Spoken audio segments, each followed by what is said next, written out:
ಇವತ್ತು ಬಿಜೆಪಿ ಕೂಡ ಪ್ರತಿಭಟನೆಯನ್ನು ನಡೆಸ್ತಾ ಇದೆ. ಇದರ ಬಗ್ಗೆ ವಿರೋಧ ಪಕ್ಷದ ನಾಯಕ ಆರ್ ಅಶೋಕ್ ಮಾತನಾಡ್ತಿದ್ದಾರೆ, ನೋಡೋಣ.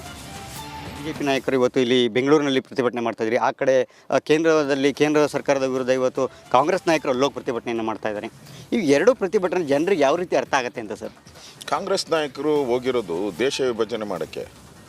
136 ಜನ ಏನನ್ನ ಹಣ ಕೇಳಬೇಕು ಅಂದಿದ್ರೆ ಮುಖ್ಯಮಂತ್ರಿ 4 ಜನ ಮಿನಿಸ್ಟ್ರುಗಳು ಹೋಗಿ ನಿರ್ಮಲಾ ಸೀತಾರಾಮನ್ ಹತ್ರ ಕೂತ್ಕೊಂಡು ಯಾಕೆ ಹಿಂಗೆ ಅನ್ಯಾಯ ಆಗಿದೆ ಅಂದರೆ ಅವ್ರು ಕ್ಲಾರಿಫಿಕೇಷನ್ ಕೊಡ್ತಾಯಿದ್ರು. 136 ಜನ ಡಿ.ಕೆ. ಸುರೇಶ್ ಅವರ ಹೇಳಿಕೆಗೆ ಬೆಂಬಲ ಕೊಡೋದಕ್ಕೋಸ್ಕರ ಭಾಗ ಮಾಡಬೇಕು, ದೇಶನ ಹೊಡಿಬೇಕು. ಪುಣ್ಯಾತ್ಮರು ದೇಶ ಕಟ್ಟಿದ್ದಾರೆ. ಮಹಾತ್ಮ ಗಾಂಧೀಜಿ, ವಲ್ಲಭಾಯ್ ಪಟೇಲ್ ಅವರು, ಭಗತ್ ಸಿಂಗ್ ಈ ಥರದ್ದೆಲ್ಲ ದೇಶ ಕಟ್ಟಿದ್ದಾರೆ. ನಾವು ಜಿನ್ನಾದ ಫ್ರೆಂಡ್ಸು. ನಾವು ಮಹಮ್ಮದ್ ಅಲಿ ಜಿನ್ನಾ ಅವ್ರ ಫ್ರೆಂಡ್ಸು, ಕಾಂಗ್ರೆಸ್ ಅವರಲ್ಲ. ಹಿಂದೆ ಜಿನ್ನಾ ಹೊಡೆದಿದ್ದಲ್ವ ದೇಶನ ಹೊಡೆದಿದ್ದು, ಅವ್ರ ಫ್ರೆಂಡ್ಸು ಇವರು. ಈ ಕುಕ್ಕರ್ ಬಾಂಬ್ ಇದ್ದಾರಲ್ಲ ಮಂಗಳೂರಲ್ಲಿ, ಯಾರೋ ಮುಸ್ಲಿಂ ಭಯೋತ್ಪಾದಕ ಬಂದು ಕುಕ್ಕರ್ ಬಾಂಬ್ ಹಾಕಿ 100 ಜನ ಸಾಯಿಸೋಕ್ಕೆ ಮಾಡಿದ್ದ ರೆಡಿ. ಸಿಕ್ಕಾಕೊಂಬಿಟ್ಟ. ಅವನ್ನ ಹಿಡಿದು ಪೊಲೀಸವ್ರು ಎಳ್ಕೊಂಡು ಹೋಗೋವಾಗ ಡಿ.ಕೆ. ಶಿವಕುಮಾರ್ ಹೇಳಿದ್ರು ಇವ್ರು ನಮ್ಮ ಬ್ರದರ್ಸು ಅಂತ ಹೇಳಿದ್ರು. ಹಂಗಾರೆ ಜಿನ್ನಾನು ಬ್ರದರೇ, ಯಾಕಂದ್ರೆ ಅವ್ರದ್ದೇ ಸಂತತಿ. ಜಿನ್ನಾನು ಅದೇ ಸಂತತಿ, ಅವನು ಕುಕ್ಕರ್ ಬಾಂಬೂ ಅದೇ ಸಂತತಿಯವರು.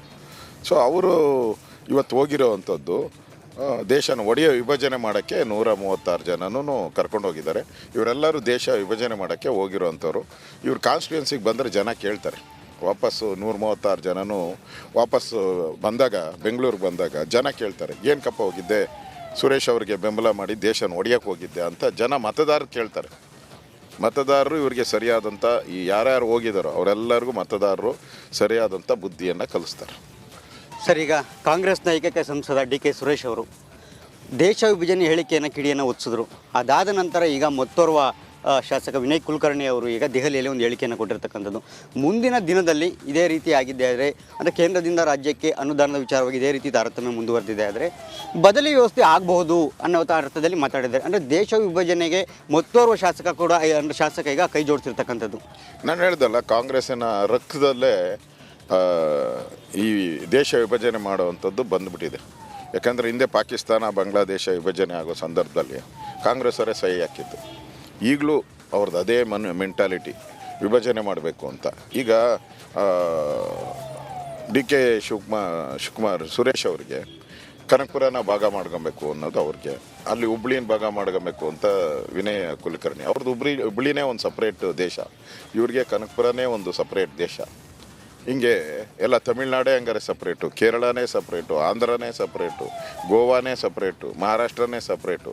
ಯಾವ ದೇಶದಲ್ಲಿದ್ದೀರಿ ನಾವು? ಭಾರತ ಮಾತೆ ಅಂತ ನಾವು ಎಲ್ಲ ದಿನ ಗೌರವ ಕೊಡುವಂಥ ರಾಷ್ಟ್ರಧ್ವಜದ ಕಥೆ ಏನು? ತ್ರಿವರ್ಣ ಧ್ವಜದ ಕಥೆ ಏನು ಅವಾಗ? ಅಂದರೆ ಇವರೆಲ್ಲ ಸಂವಿಧಾನಕ್ಕೆ ಅಗೌರವ ಮಾಡ್ತಾ ಇದ್ದಾರೆ, ತ್ರಿವರ್ಣ ಧ್ವಜಕ್ಕೆ ಅಗೌರವ ಮಾಡ್ತಾ ಇದ್ದಾರೆ. ಇಂಥವರು ಇವತ್ತು ಡೆಲ್ಲಿಗೆ ಹೋಗಿರೋ ಅಂಥದ್ದು ಒಂಥರ ನಾಚಿಕೆಗೇಡಿನ ಸಂಗತಿ. ನಾಚಿಕೆ ಆಗಬೇಕು ಇವ್ರಿಗೆ. ಸುರೇಶ್ ಅವ್ರಿಗೆ ಬೆಂಬಲ ಮಾಡಿ ಹೋಗಿದ್ದೀರಿ ಅಂತ ಹೇಳಿದ್ರೆ ನಾಚಿಕೆ ಆಗಬೇಕು ಇವ್ರಿಗೆ. ಈಗ ಕಾಂಗ್ರೆಸ್ ಸಂಸದವರು ಕೊಟ್ಟಂಥ ಹೇಳಿಕೆ ಪ್ರಿವಿಲೇಜ್ ಮೂವ್ ಆಗಿರಬೇಕು ಈಗ ಆಗಲಿನ ಕೇಂದ್ರದಲ್ಲಿ, ಅದು ಕೂಡ ಒಂದಂತ ಕೊಂದಿರ್ತಕ್ಕಂಥದ್ದು. ಈಗ ಕಾಂಗ್ರೆಸ್ ಶಾಸಕ ಇಲ್ಲಿ ಕೊಟ್ಟಿರ್ತಕ್ಕಂಥ ಹೇಳಿಕೆ, ವಿನಯ್ ಕುಲಕರ್ಣಿ ಅವ್ರ ಹೇಳಿಕೆ, ಇದನ್ನು ವಿರೋಧ ಪಕ್ಷದ ನಾಯಕರಾಗಿ ನೀವು ಯಾವ ರೀತಿಯಾಗಿ ಇದನ್ನು ತಗೊಂಡು ಹೋಗ್ತೀರಿ ಅಂತ? ಇದನ್ನು ಭಾಳ ಸೀರಿಯಸ್ ವಿಚಾರನೇ ಕೂಡ.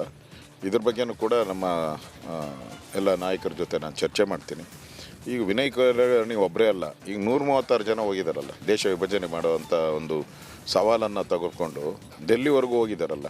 ಈ 136 ಜನದ ಕಾನ್ಸ್ಟಿಟ್ಯೂನ್ಸಿ ಜನ ಅವರು ಇದಕ್ಕೆ ಏನು ರಿಯಾಕ್ಷನ್ ಹೇಳ್ತಾರೆ ಅನ್ನೋದು ಭಾಳ ಇಂಪಾರ್ಟೆಂಟು.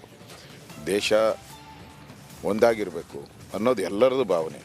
ಇವರು ದೇಶನ ಒಡೆಯುವಂಥ ಒಂದು ಸ್ಕೀಮೇ ಇಟ್ಕೊಂಡು ಇವರ ಸ್ವಂತ ಹಿತಾಸಕ್ತಿಗೆ, ಇವರೇನು ವಿನಯ್ ಕುಲಕರ್ಣಿ ಆಗಲಿ, ಡಿ.ಕೆ. ಶಿವಕುಮಾರ್ ಆಗಲಿ, ಏನು ದೇಶದ್ದೆಲ್ಲ ಇವ್ರಿಗೆ ಇಂಪಾರ್ಟೆಂಟು. ಅವ್ರ ಸ್ವಂತ ಲಾಭ ನಷ್ಟಕ್ಕೋಸ್ಕರ ಈ ಥರ ಹೇಳಿಕೆಯನ್ನು ಕೊಡ್ತಾ ಇದ್ದಾರೆ ಅಂತ ನನಗನ್ಸ್ತೈತೆ. ಡಿ.ಕೆ. ಸುರೇಶ್ ಅವರು ಅನುದಾನ ತಾರತಮ್ಯದ ವಿಚಾರವಾಗಿ ಹೇಳಿಕೆಯನ್ನು ಕೊಡೋಂಥ ಬರದಲ್ಲಿ ಅವರು ಅನುದಾನ ದೇಶವನ್ನು ವಿಭಜನೆಯ ಒಂದು ಮಾತನ್ನು ಹೇಳಿದರು.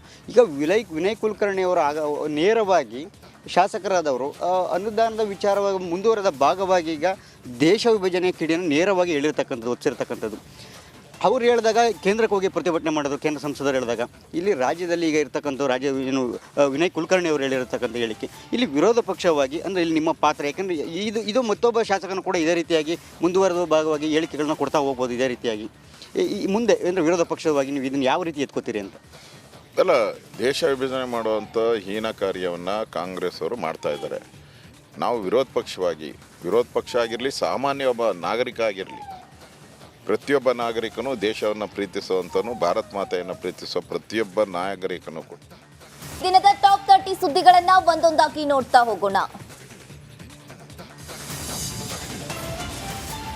ಕೇಂದ್ರ ಸರ್ಕಾರದ ಆರ್ಥಿಕ ದೌರ್ಜನ್ಯವನ್ನ ಖಂಡಿಸಿ ಇಂದು ಬೆಳಗ್ಗೆ 11ಕ್ಕೆ ದೆಹಲಿಯ ಜಂತರ್ ಮಂತರ್ನಲ್ಲಿ ಕಾಂಗ್ರೆಸ್ ನಾಯಕರು ಚಲೋ ದಿಲ್ಲಿಯನ್ನ ನಡೆಸಲಿದ್ದಾರೆ. ಇದು ರಾಜಕೀಯ ಪ್ರತಿಭಟನೆಯಲ್ಲ, ಪಕ್ಷಾತೀತ ಹೋರಾಟ ಎಂದು ನಿರೂಪಿಸಲು ಸಿಎಂ ಪ್ಲಾನ್ ಅನ್ನ ಮಾಡಿದ್ದಾರೆ. ಇಂದಿನ ಪ್ರತಿಭಟನೆಯಲ್ಲಿ ಪಕ್ಷಾತೀತವಾಗಿ ಭಾಗಿಯಾಗುವಂತೆ ರಾಜ್ಯದ ಎಂಎಲ್ಎ ಸಂಸದರಿಗೆ ಸಿಎಂ ಸಿದ್ದರಾಮಯ್ಯ ಪತ್ರವನ್ನ ಬರೆದು ಮನವಿಯನ್ನ ಮಾಡಿದ್ದಾರೆ. ಇನ್ನು ಬಿಜೆಪಿ ಲೋಕಸಭಾ ಹಾಗೂ ರಾಜ್ಯಸಭಾ ಸಂಸದರಿಗೆ ಪತ್ರವನ್ನ ಬರೆದು ರಾಜ್ಯದ ಪರ ಧ್ವನಿ ಎತ್ತುವಂತೆ ಕೋರಿದ್ದಾರೆ. ಅತ್ತ ದೆಹಲಿಯಲ್ಲಿ ಕಾಂಗ್ರೆಸ್ ನಾಯಕರು ಕಹಳೆಗನ್ನ ಮೊಳಗಿಸಿದ್ರೆ, ಇತ್ತ ಬೆಂಗಳೂರಿನಲ್ಲಿ ಕೇಸರಿ ನಾಯಕರು ಸಮರವನ್ನೇ ಸಾರಲಿದ್ದಾರೆ. ರಾಜ್ಯ ಸರ್ಕಾರದ ವೈಫಲ್ಯಗಳನ್ನು ಖಂಡಿಸಿ ಇವತ್ತು ಬಿಜೆಪಿ ನಾಯಕರು ಪ್ರತಿಭಟನೆ ನಡೆಸಲಿದ್ದಾರೆ. ವಿಧಾನಸೌಧದ ಆವರಣದ ಗಾಂಧಿ ಪ್ರತಿಮೆಯ ಮುಂದೆ ಬೆಳಗ್ಗೆ 11 ಗಂಟೆಗೆ ಬಿಜೆಪಿ ರಾಜ್ಯಾಧ್ಯಕ್ಷ ಬಿವೈ ವಿಜಯೇಂದ್ರ, ವಿಪಕ್ಷ ನಾಯಕ ಆರ್ ಅಶೋಕ್, ಕೋಟಾ ಶ್ರೀನಿವಾಸ್ ಪೂಜಾರಿ ನೇತೃತ್ವದಲ್ಲಿ ಧರಣಿ ನಡೆಯಲಿದೆ. ಬಿಜೆಪಿ ಶಾಸಕರು, ಪರಿಷತ್ ಸದಸ್ಯರು ಪ್ರತಿಭಟನೆಯಲ್ಲಿ ಭಾಗಿಯಾಗಲಿದ್ದಾರೆ. ಅನುದಾನ ತಾರತಮ್ಯವನ್ನು ಖಂಡಿಸಿ ರಾಜ್ಯ ಸರ್ಕಾರದ ವಿರುದ್ಧ ಹೋರಾಡಲಿದ್ದಾರೆ. ಅನುದಾನ ವಿಚಾರವಾಗಿ ಕಾಂಗ್ರೆಸ್ ಡೊಂಬರಾಟ ಮಾಡುತ್ತಿದೆ ಎಂಬ ಬಿಜೆಪಿ ಆರೋಪಕ್ಕೆ ಸಿಎಂ ಸಿದ್ದರಾಮಯ್ಯ ಪ್ರತಿಕ್ರಿಯಿಸಿದ್ರು. ಇನ್ನು ದೆಹಲಿಯಲ್ಲಿ ರಿಪಬ್ಲಿಕ್ ಕನ್ನಡಕ್ಕೆ ಪ್ರತಿಕ್ರಿಯಿಸಿದ ಅವರು, ಬಿಜೆಪಿ ನಾಯಕರು ಡೊಂಬರಾಟ ಮಾಡುತ್ತಿರುವುದು ನಾವಲ್ಲ, ಎಲ್ಲವನ್ನ ಇಂದಿನ ಪ್ರತಿಭಟನೆಯಲ್ಲಿ ಮಾಡುತ್ತೇನೆ ಎಂದು ತಿರುಗೇಟನ್ನ ಕೊಟ್ಟರು. ಬಿಜೆಪಿ ಒಂದು ಹೇಳಿದೆ, ಇದೊಂದು ರಾಜಕೀಯ ದೊಂಬರಾಟ ಮಾಡ್ತಾ ಇದೆ ಅನ್ನುವಂಥದ್ದು ಸರ್. ಬಿಜೆಪಿ ಒಂದು ಹೇಳಿದೆ, ಇದೊಂದು ರಾಜಕೀಯ ದೊಂಬರಾಟ ಮಾಡ್ತಾ ಇದೆ ಅನ್ನುವಂಥದ್ದು ಸರ್. ಬಿಜೆಪಿ ಒಂದು ಹೇಳಿ.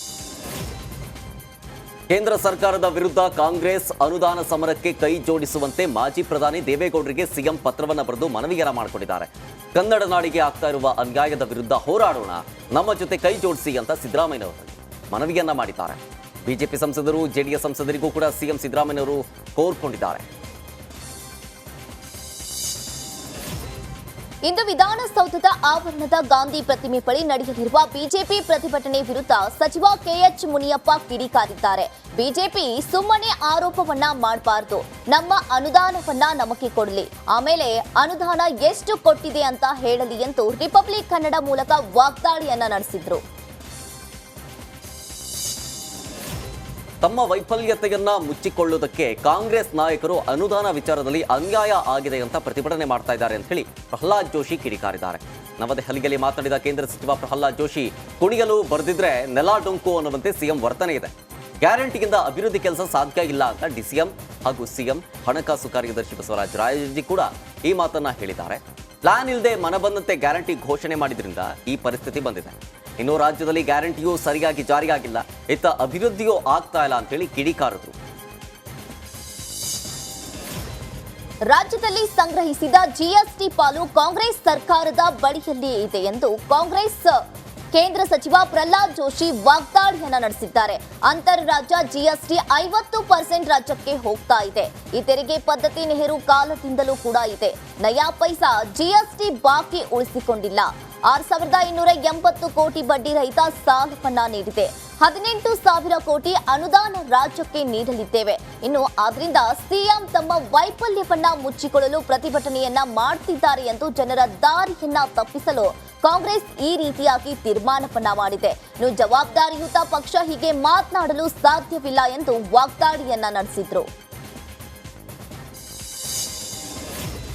ಲೋಕಸಭಾ ಚುನಾವಣೆ ಹತ್ತಿರವಾಗ್ತಾ ಇದ್ದಂತೆ ಬಿಜೆಪಿ ನಾಯಕರು ಫುಲ್ ಅಲರ್ಟ್ ಆಗಿದ್ದಾರೆ.